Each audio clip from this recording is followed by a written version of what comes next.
bandeko balanzi pe batali na chaîne na biso Anti-Polémique TV.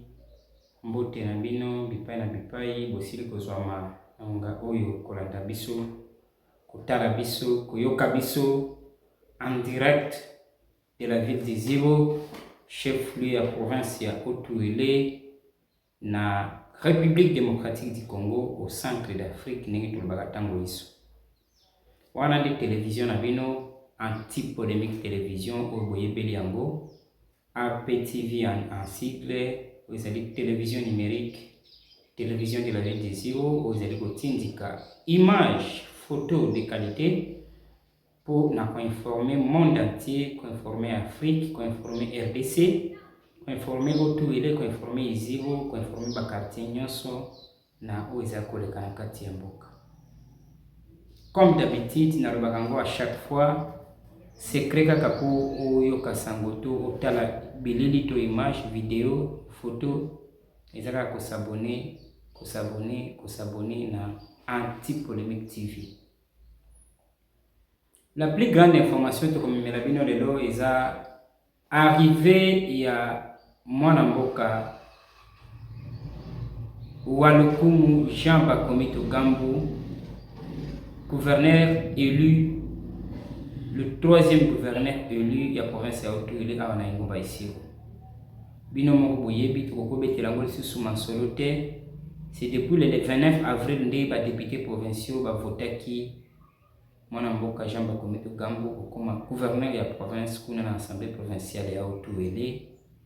Et pa wapi sima yango moi ba tractation ezalaki ndenge bozalaki koyoka ba réclamation, ba revendication, ba recours pe na suka nyonso bandimisaki ye kobanda mosala wa ye na tata mokambi wa ekolo na investiture oyo esalemaki mikolo mileki pe bolandaki yango na chaîne oyo. Et alors mokolo moko moye nde akitaki awa na Ingomba Isiro po na koya kobanda mosala epapi bato baike na ba parti politique bakonzi comité de sécurité bakendeki kuna na aéroport ya Isiro Matari pona koyamba ba mutualité ndenge na ndenge, même na bapanzi sango ya ba radio nyonso ba télévision ba média ligne ba presse écrite bazoma kuna na aéroport pona koyamba ye ba conseillers communaux ba députés provinciaux pona ninte moko kati ya bakambi ya assemblée provinciale bazoma kikuna ezalaki esengo makasi pona komona ndenge nini mwana mboka Jean Bakomito ayambemaki na engulu pa ya bato o bakendeki kuna na aéroport po na koyamba ye. Ezalaki esengo papi pepo ekitaki na bangonga ya ba 16h10 pepo ekitaki bandeko batali oyo ememaki mwana mboka Jean Bakomito eumelaki te nsima na bato susu bazalaki na kati ya avion kokita ye moko pe akitaki pe ezalaki esengo koyambema na comité de sécurité oyo babetelaki ye fanfare ndenge babetaka toujours na système ya honneur militaire pe après abandaki kopesa mbote na ba officiel banso bazomaki kuna na molongo ndenge batandanaki apesaki mbote kobana ni bandele kuna na suka signe ya humilité de la part ya mwana mboka Jean Bakomito Gambu, gouverneur ya province ya Haut-Uele. Tokoloba mingi te, Anti-Polémique eza télévision na bino ou télévision numérique na bino esalaka effort pour vivre sango nyonso en live. Boyokaki yango déjà na kati ya ambiance autolekisela bino nde tokoya kozongisela bino sika boye. Extrait ya interview oyo esalemaki kuna, mais ce n'était pas facile pamba te moi bilinga bousculade ezalaki api ba sécurité basalaki mosala ya bango pona ko repousser public oyo balingaki toujours ko envahir mokonzi na nzoto. Alors basalaki effort pona kotia moi distance entre mokonzi na population wana etindaki moi kopusa na ezalaki, mais malgré tout Anti-Polémique télévision ezali télévision numérique na bino oyo esalaki effort po boyeba actualité, esalaki effort na nzela na mokambi wa yango oyo azolobela bino pona kozwela bino image oyo boyoka pe botala ndenge nini mwana mboka Jean Bakomito Gambu ozali Walukumu mokambi ya ezunga oyo na likolo ayanolaki na mituna ya bapanzi sango baike bazomaki wana ya RTNC, ya Radio Boboto, ya Top Congo, ya Espoir Uele, ya Radio Nava, Jambo FM, RTK, Beko FM, TV, pour nte ba radio même ya territoire bazomaki wana lokola radio moko ya Legu et pour nani te ba OP to bazali ko travailler na biso na nzela ya allo lokola bandeko na ba territoire lokola Wacha, Niangara, Dungu, Faraje, Wamba, vraiment bazalaki connecté même ba ya Rungu bazalaki wana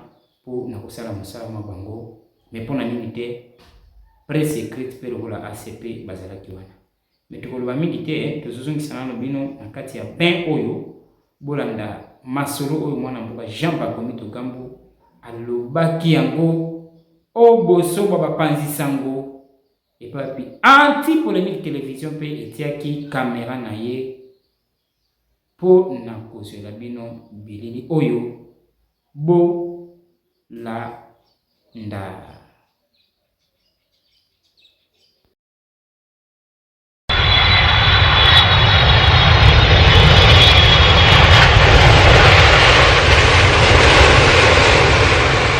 Accueilli avec enthousiasme et chaleur, l'homme du peuple a débarqué à bord de l'appareil SGL aéronautique vers 16h30 à l'aéroport national du Surumatari. Dès son arrivée, ce troisième gouverneur de la province du Haut-Uélé a été d'abord honoré par le comité provincial de sécurité en présence de toutes les autorités politico-administratives, les autorités coutumières, de la population, dont une foule innombrable s'est également rassemblée pour s'allier et soutenir les grands leaders du moment dans le Haut-Uélé. L'honorable Jean Bakomito Gambu, connu pour son engagement en faveur du développement de sa province et de ses habitants, a étalé à chaud ses impressions, surtout par rapport au travail qu'il attend, selon la vision du chef de l'État congolais, Félix Antoine Tshisekedi Tshilombo, et de ses directives, et promet de satisfaire le souverain primaire du Haut-Uélé, qui est la population et dont le pouvoir l'appartient.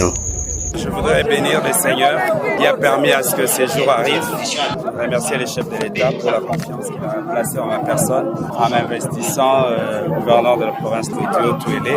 Nous sommes là pour travailler suivant sa vision et suivant les directives qu'il nous a données. Et nous ferons tout pour que nous puissions répondre aux attentes de la population. Cette population qui est les souverains primaires, qui a voulu que nous soyons là parce que, in fine, le pouvoir vient du peuple.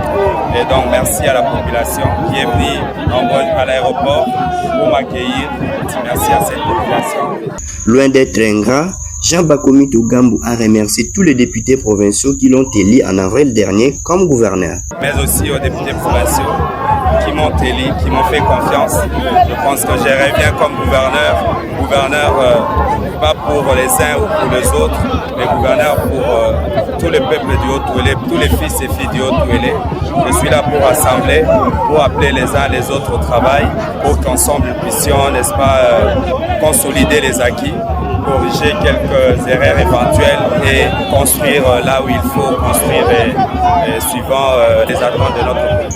Pour le nouveau gouverneur du Haut-Uélé, Jean Bakomito Gambu, c'est également une opportunité pour renforcer les liens entre les autorités provinciales et la population dans un esprit de dialogue et de collaboration pour le bien-être de tous. Rappelons que l'arrivée du gouverneur Jean Bakomito à Isiro ce lundi 1er juillet 2024 a été un événement marquant pour les Haut-Uélé, symbolisant l'engagement et la proximité de cet homme du peuple avec ses concitoyens. À plus, cette arrivée promet d'être riche en plusieurs cérémonies figurant à la une, la remise reprise avec son prédécesseur Christophe Bassianonga et l'investiture de son gouvernement.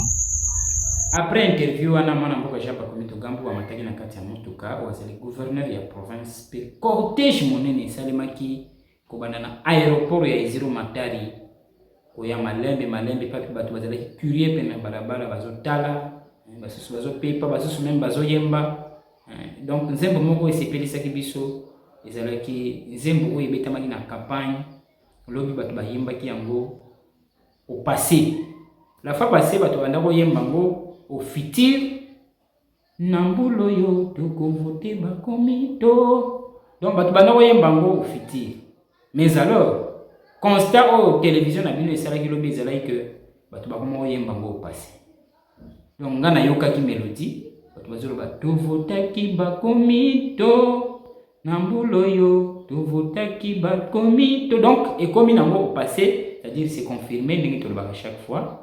Alors ezalaki esengo makasi na kati ya engumba Isiro balabala mobimba bato bayembaki basepelaki cortège salemaki donc toko définir en te bino boyebi pe bomona na ambiance kolongwa na aéroport koleka na aéroport wele kokitela bimana inu wele kokende na rond-point Emery Patrice Lumumba kokita Mendambo ti kozonga na résidence donc ezalaki kaka esengo na esengo plein na plein bato na balabala kosepela koyemba kobina po na koyamba Walukumu Jean Bakomi Togambu, gouverneur de la province du Haut-Uele et le tout nouveau gouverneur élu comme troisième gouverneur élu de la province ya Haut-Uele.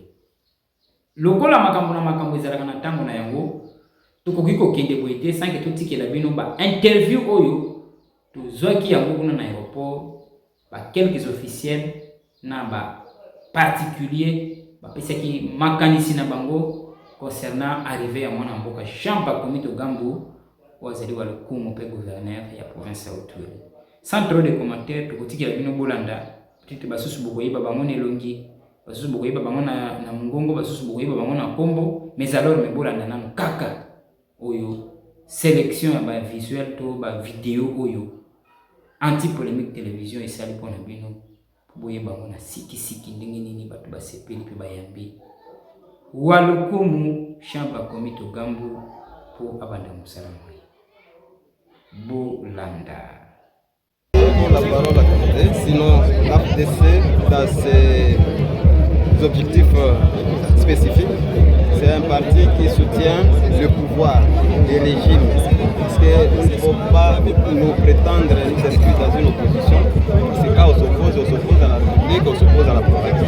Nous venons justement pour accueillir son Excellence M. le Gouverneur de France et sur qui nous comptons plus parce qu'il connaît la province du Haut-Uele et il a présenté son programme de société à l'Assemblée provinciale, ainsi que les députés ont jeté leur dépôt sur sa personne.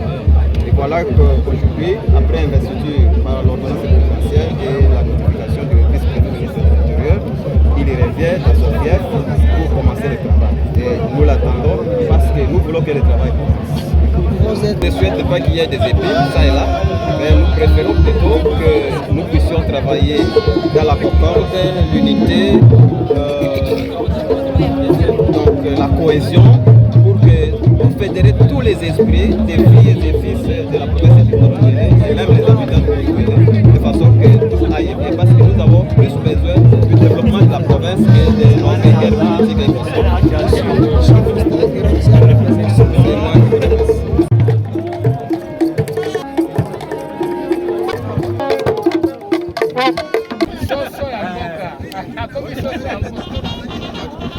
Akende liboso. Tout à fait. Oui, bon, il n'a pas de spécialité ou il ne sera pas spécial aussi parce qu'il va faire la continuation de l'administration. Son prédécesseur a fait ce qu'il pouvait faire et lui, il va continuer là où l'autre s'était arrêté. Moi, normalement, l'asphaltage que tout le monde tient, Mordicus, à voir comme priorité pour le nouveau gouverneur, pour nous, la Socico, ça serait plutôt désenclaver, réhabiliter. S'il faut construire certaines routes de dessert agricole, ça serait une bonne chose. Et surtout, en premier lieu, nous tenons à ce que le gouverneur de province commence d'abord par réhabiliter sa propre route qui est la route provinciale 426 qui mène vers Isiro, Nangazizi, Yangara, et ainsi de suite.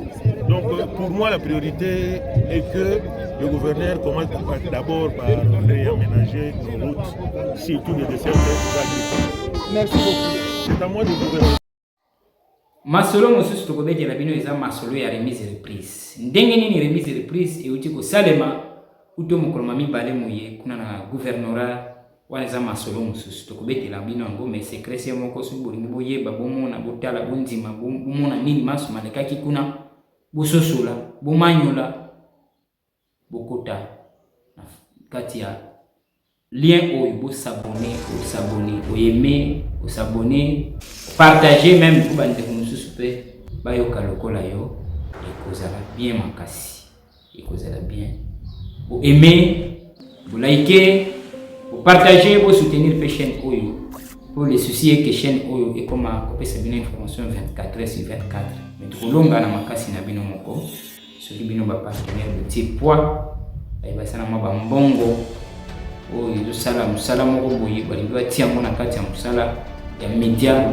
Nous avons disponible au service ya nation, au service ya bino pour te rendre service de qualité, technicité et talent ezali. Nous sommes disponibles pour nous conseiller bino musala wana.